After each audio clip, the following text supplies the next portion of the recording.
and welcome to ABA Inside Track, episode 48, preview edition, the podcast preview that's like reading in your car, but safer. I'm your host, Robert Perry Cruz, and with me as always are my fabulous co-hosts. Hey, it's Diana. And it's Jackie. Hey, friends. Hi.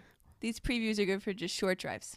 Yeah. And you're like going to the grocery store and back. That's true. Yeah. Or you're brushing your teeth. You're pretending to like stay away from your family and you're taking a real long hiding poo. in the garage. Yeah. That's a good one. That's amazing. I don't have a garage, so there's nowhere for me to hide.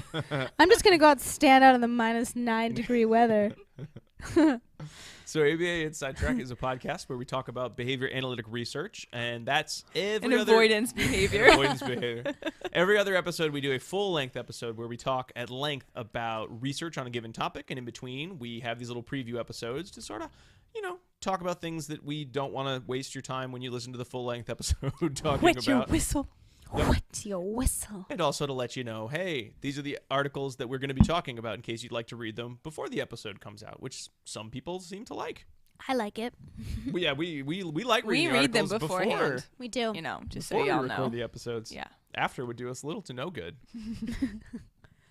So every 12 episodes on our show, which has been going on for quite a while now, or coming close to 2 years at this point, we do what's called a grab bag, in which we pick 3 random articles where that really we just thought, hey, this sounds fun, I want to talk about it. And sometimes we all read them, sometimes it's a surprise, and we just sort of get to react to them. Not the person who picked it. You have to then read that and discuss that intelligently for folks. And this multiple of 12 is no exception. We have 3 grab bag articles. Now, fun fact, I'm going to get a little behind the scenes on the production of ABA Inside Track. If you skip these preview episodes, then you will be confused with the full-length episode in which we pretend we're pulling out of an actual bag. We have great sound effects. Right. It's really impressive Foley work. Unbelievable. So if you're watching the preview, you're a special person who wants to watch us do these little preview videos or listen, you can listen to these as well. That's true. You now know the fun little secrets, a little tidbit, a little feather in your cap. So when you and your pals are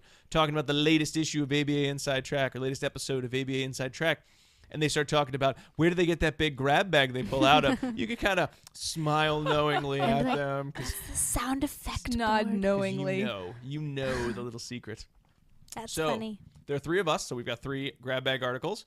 The first is, and this is Jackie's article, Improving Accuracy of Portion Size Estimations Through a Stimulus Equivalence Paradigm by Hausman, Borrero, Fisher, and Kahng from the Journal of Applied Behavior Analysis, 2014. I picked this one because it is it's July. That's what I was just going to say. It's not Not July. quite. It's not July, it's January. And I know that it's the end of January. And I'm pretty sure that many of you picked New Year's resolutions that you were going to be healthier in the new year. And so... Don't fat shame our listeners. Oh, I'm not. It's good to be healthier. Sure. I'm trying to be healthier. And so in my quest to be healthier, I was like, how do I know how much I'm eating? And so I have these little portion control boxes. If you all, I'm not gonna name what they are because they're not Are paying they us measuring anyway. cups? No. Well, I guess, yeah, they're different colors. They're like brand name measuring cups? Yeah, they're hilarious. Okay. And sometimes I use them for Sylvie's daycare. Portions, but I got them and then I was like, well, how would I be able to do this without these? Because when I go to Olive Garden and eat, how will I know if I'm eating the right portion amount? Because their portions are massive. And so I recently learned that you can ask if you go to an ice cream stand, most of them you can order a baby size ice cream. I've been doing that for years. Yeah, because a kitty size is like 1 scoop, and a small is 2 scoops, and a large is like 20 scoops. But if you get a baby, they'll give you like a half scoop. Yeah. Oh. Which is probably still more than a serving size. Right.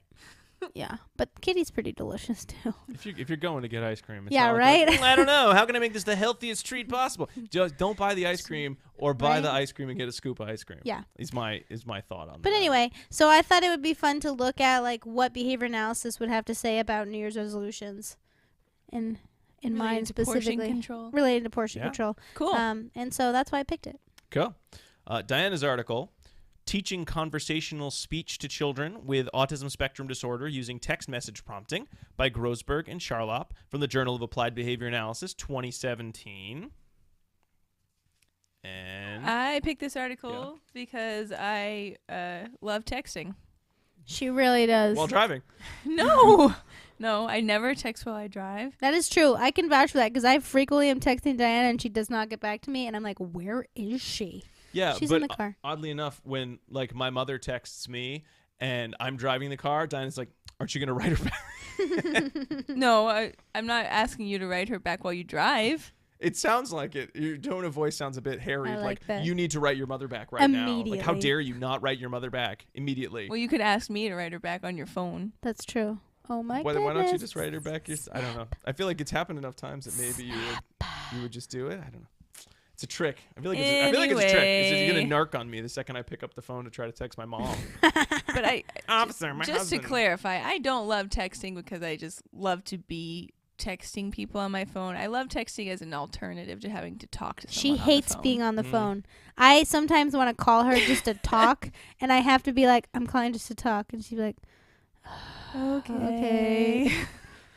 So when I'm always like, someone stop doing that. No, kid, you can't have that thing. What, Jackie? it's pretty funny. Sometimes I forget that you hate talking on the phone. And then I'm like, let's talk for hours. And you're like, I hate you. No. It's just like the pot's always like boiling over. And It's okay. someone wants me to build a Lego. Actually, I don't think we ever did like the long conversations on the phone. No, when she we, hates when we were it. dating, way back when. I don't No think we ever need. did. No. No need. And then initially, when I was like, however old I was when I got a cell phone, I was like, what is the purpose of this text message? This is stupid. Why would you want to use this? And then I realized you could use it instead of talking to people. And I said, oh, this is a godsend. This thing is amazing. So that's not really the point of the article, but No. I thought, ooh, text messaging, how sexy. And Okay. so I went with it. Cool. Cool. And then finally, my article, Teaching Children with Autism to Respond to Disguised Mans by Najdowski, Bergstrom, Tarbox, and St. Clair from the Journal of Applied Behavior Analysis, also 2017. And I guess if we're going to tell the origin stories of all these articles, I chose this because I have always been sort of fascinated by Magicians. the Disguises. Yeah, there you go. That's it. Good job, you guys. We're the best. That's it. I don't have anything else to say. Sorry, Rob. No, I always liked it, especially if you read the chapter on manding and verbal behavior, how many like designations of mans There are a lot. Skinner describes, and I can't remember if he actually named one disguised mans or not. He had a lot of them, but I just always like the idea of how manding we think of like, oh, I want the cookie or I need help as sort of the main mans, but like, Right. no, there's so many other mans that they don't put in the textbook because they're complicated and hard, Mm-hmm. but we're always asking for things. Like half the things we ask for are sort of these sort of impure mans because we're trying to be subtle about how we ask them. Right. We're like, you going to eat that? That's not a man for information. That's a man because I want to eat your food. So that one's not really a disguised man. And that No. there's- Ooh, are there's you a getting man- ice cream? Yeah. Yeah. Or now that you're going into the kitchen is my favorite. Yeah.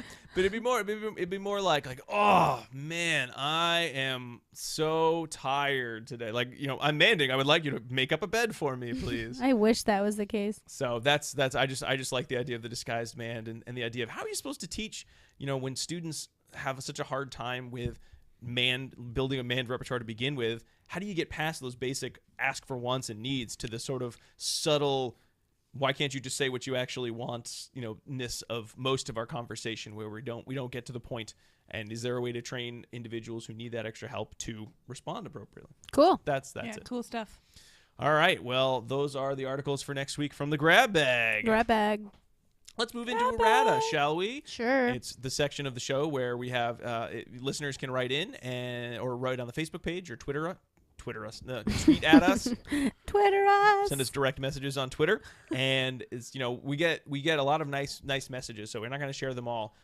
We get some corrections thank too. you, Sometimes guys. we don't share those. Thank you to anyone who's ever written us. We do appreciate it. It is really awesome to have anyone actually make the contact to us to let us know that they like the show. So thank you very much for that. We had 2 emails. One was from Chad, and he writes, this is Hey, in listener reference to Chad. our feeding episode, which we did. 44. Rob's comment in the feeding episode regarding non-removal of spoon procedure not being adequately described in the literature was spot on. In fact, our journals could probably increase subscribers if they offered links to supplementary videos with all necessary consent and face fogging and what have you, of course. Yeah. That's actually a good idea. I think that's a great idea, Chad.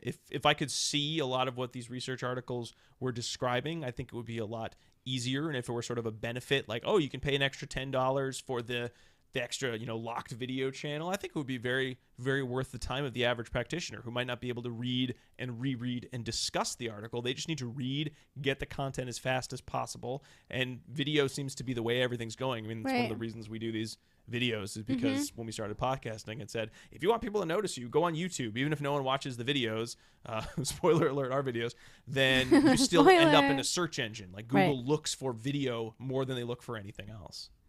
They would have to have a disclosure that if you watch the video, then they're not liable.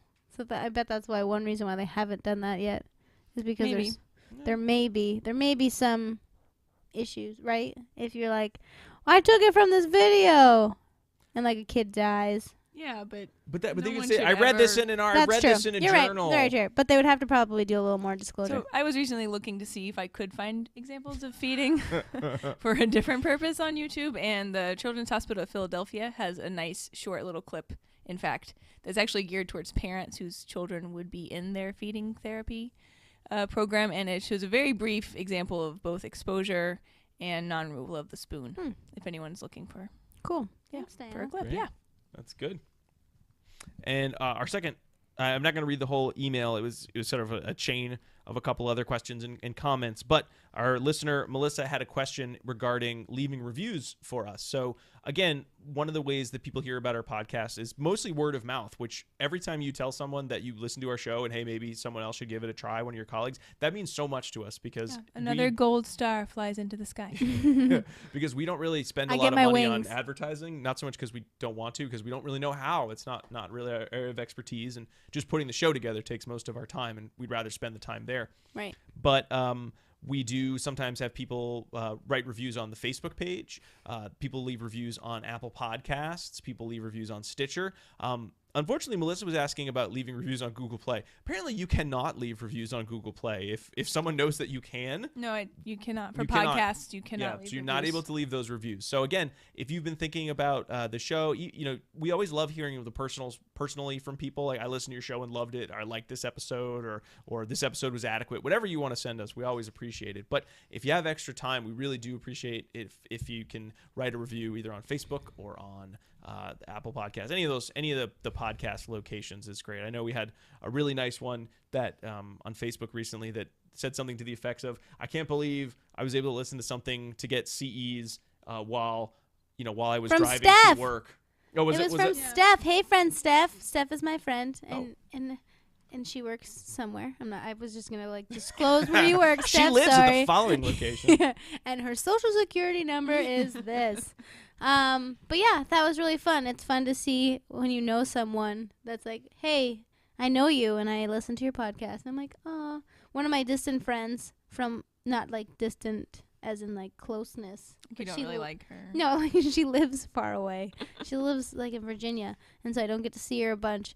I called her to wish her Happy New Year's, and she's like, I feel like we're already friends. I talk to you a lot because I listen to your podcast. And I was like, yeah, but I don't know what's going on with you. That's funny. So I probably share too much. Sorry. Okay. But yeah, so thanks fun. everyone for listening and writing reviews. Yes. And then Jackie, you found something on the Facebook one. page that you wanted to. Turns out I'm the Facebook pager. I like it.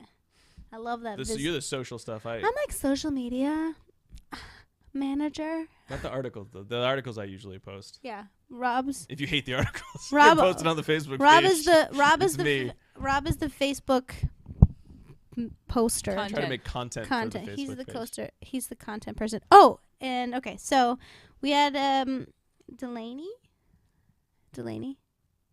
Sure. I think so. If it's wrong, you tell me, Delaney. She said that it was a really that she likes our podcast and that it's an excellent, entertaining way to stay abreast of the research in our field. And she likes our discussions on ways to extend the applicability of research and commentary on the research methodology. We like that too. So thanks for letting us know. So we'll keep doing it. Yeah. The dissemination station. Dissemination station. Yeah, we're gonna do it more. We'll keep it coming. Yeah. Excellent. That's good. Thanks. All right. Thanks, Delaney. Well, so that's it for our preview episode. Join us back here next week for our research grab bag for the. I got to think of a tagline. Let's for just that. go with 4. What? Yeah, 4. Oh, I love the taglines. They're my favorite.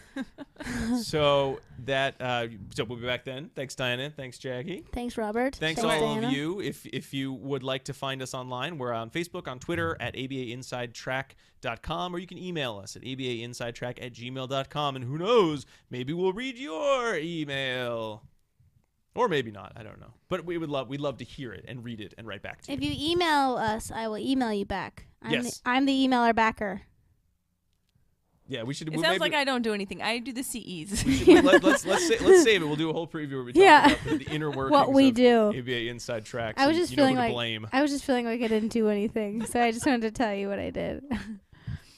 All right, everybody. Bye we'll now. see you Bye. next week. Until then, keep responding. Bye. Yeah.